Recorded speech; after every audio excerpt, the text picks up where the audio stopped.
Quote, "The real trouble was that the quality of the show was hit or miss, and the writers couldn't seem to decide if it was a comedy or a drama. Viewership declined in season 3, and Fox opted to send the show on its way." End quote. This is On the Bubble podcast. My name is Josh Liston, and today we're looking at the fan campaign to save cult sci-fi series Sliders. And just for something new today, something shiny, if you wanted to chat about TV with other members of the Gonna Geek network, listeners, show hosts, etc., we now have a dedicated Discord server for the network over at gonnageek.com/Discord. Simply accept the invite and then you're away. So that's probably enough plugging for today. Let's get this thing going. I'm Keir from Gallifrey Public Radio, a Doctor Who fandom podcast and part of the Gonna Geek network, just like the show you're checking out now. Shows in the network are individually owned, and opinions expressed may not reflect others. Find other interesting geeky shows at gonnageeknetwork.com. As we heard there in our intro today, Sliders was seen as an inconsistent television series, often quite average, yet sometimes, according to myself and others, and also online, a brilliant show episode to episode. You weren't really sure what you were going to get with Sliders. This led to a declining viewership in the North American market, but it also galvanized the core Sliders audience in terms of when the show was really great, it was actually really great. So the core audience of the show really, truly loved the show because I guess they knew of the potential of how good the very best episodes of Sliders actually were. Those really dedicated fans were able, I guess, to see past the show's obvious flaws and embrace the show's more special aspects and episodes. It was also that core fan base that led the fan campaign to save the show when Fox made the fateful decision to move on from Sliders after season 3. Keep in mind, we're talking about a time frame here that was pre-social media. Cult audiences couldn't so obviously show their enjoyment or lack thereof of certain types of writing in the show, their support for the show in general, character development, how they felt about the ways different characters were changing and evolving. In the late 90s, it wasn't so obvious how to share, A, what you felt about the show, and B, your encouragement and support of the show if it was obviously struggling either for ratings or for quality writing. So those core Sliders fans really had a tough road ahead to let the networks know that, hey, 3 seasons just isn't enough of this particular television program. Further to that, in my research, I couldn't really work out how exactly Sliders fans managed to coordinate themselves so quickly. And in case I forgot to mention it, the fan campaign for Sliders after the cancellation came together very, very quickly, considering we're talking pre-text messaging and apps like WhatsApp, etc. And we're also talking pre-internet convention technologies. And we'll probably talk about this more in the future. One of the technologies that became more prevalent through the 2000s was if you couldn't get everyone together for a convention to support a show in the real world, campaigners could actually allocate a dedicated space on the internet and build the campaign to happen at that location at a certain date and time. So we're talking phone and letter writing campaigns essentially for Sliders. So the speed at which the campaign came together really is quite surprising. And apologies that I don't have any definitive research on that. I did a lot of digging to find out how that may have worked. So my only theory is this, that a lot of Sliders fans were communicating with each other externally to the show already, whether by letters, by phone, internet forums, or whatever the version of that was at the time. That's my theory. It makes sense in my head. If you're listening to this and you happen to have been around in the late 90s and you were involved in fan campaigns, I'd love to know your thoughts on how you got that done. joshuacliston@gmail.com.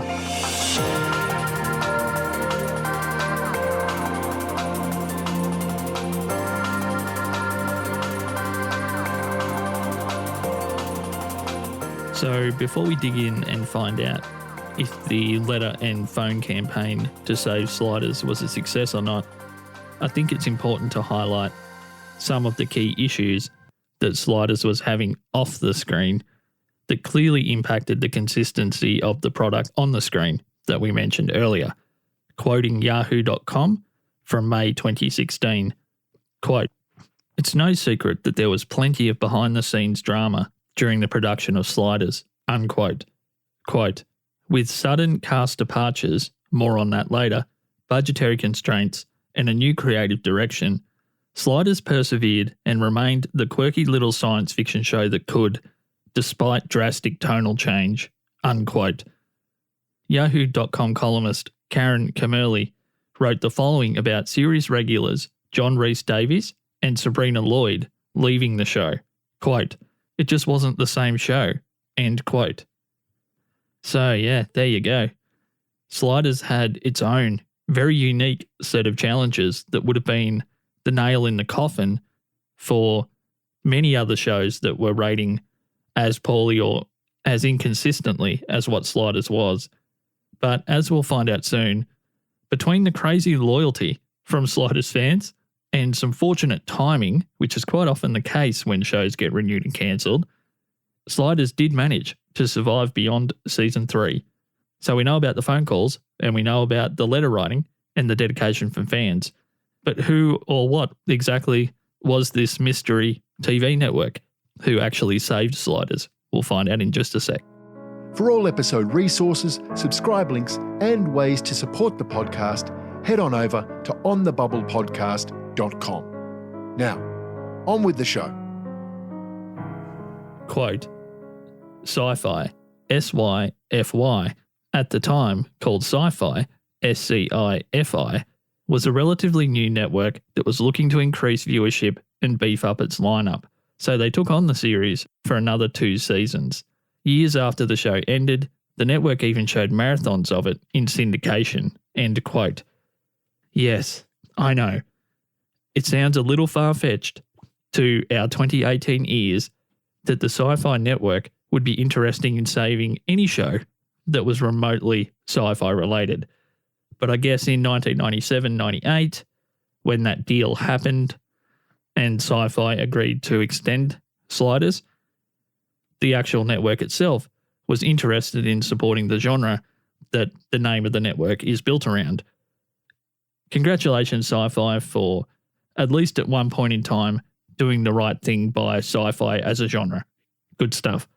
Those last few seasons, although the inconsistency of Sliders didn't really go away, they were enjoyable, and those extra episodes certainly helped the show move into syndication, both in North America and globally, so future generations of sci-fi viewers and TV fans in general can still experience a very enjoyable show that might not have the historical relevance of a Star Trek or a reimagined Battlestar Galactica or anything like that. Those extra episodes, if nothing else, allowed syndication for Sliders to be a more realistic option. So once again, and I can't believe I'm saying this, Sci-Fi actually did something for sci-fi. That is really, really great. Now, if you're listening to this and you know a little bit about the mythos around renewals and revivals, etc. for Sliders, you may have heard of a Sliders movie, which I was going to dig into, and A, I couldn't find much about it that was real, and B, I'm not going to put anything out there that is just speculation or pure speculation unless I have a guest on the show, and that's the point of that segment of the episode. So if the movie was more real, I would definitely have spent more time on that today. But what I will do is share 2 pieces of audio to finish up today.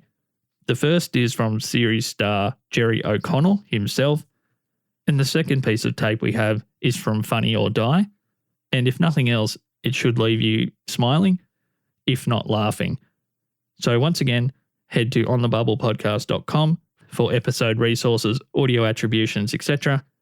And to finish up today with that shiny thing that I mentioned at the start of the episode, if you wanted to chat with myself, other Gonna Geek hosts or show contributors, and you wanted to do that in a really controlled and secure place, which is actually really fun, the way it operates, gonnageek.com/Discord.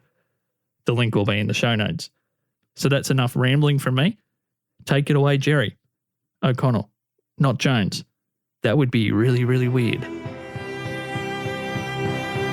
And I'd love to reprise the role of Quinn Mallory on Sliders. That would be a lot of fun.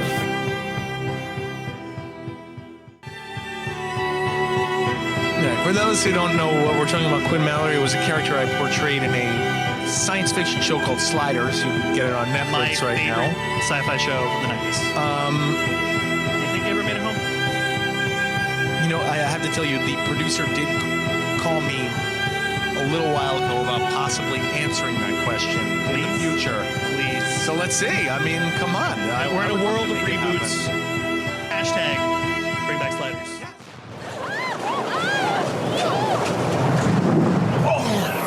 I hate those rough landings. Ladies? Why isn't he wearing a big bow tie? I've never seen anybody without a big bow tie. I think we should get the policeman. Yes! Apparently on this world, everyone wears big bow ties. Weird. Well, I only have a few minutes until the next portal opens. I better make this quick. Hey, Slide Hards. It's your boy Quinn Mallory, or as my good friend Rembrandt calls me, Cue Ball. Okay, listen. I heard that in this world, Veronica Mars got a bunch of her fans together to pay for her movie, so I'm traveling from dimension to dimension, trying to scrape together enough money to start the Sliders movie. And that's where I need you, Slide Heads. Okay? I need your money so I can keep sliding.